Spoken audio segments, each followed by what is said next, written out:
સાબરકાંઠા જિલ્લામાં ચાંદીપુરા વાયરસે માથું ઉચક્યું છે।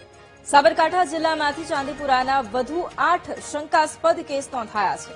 રિપોર્ટ આવ્યા પહેલા 4 દર્દીના મોત થયા છે। 2 દર્દીની સારવાર ચાલુ છે અને 2 દર્દી હાલ તંદુરસ્ત છે।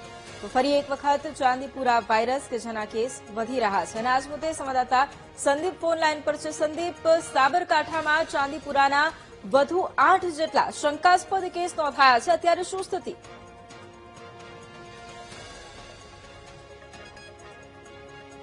કેસ છે દિન પ્રતિદિન વધી રહ્યો છે।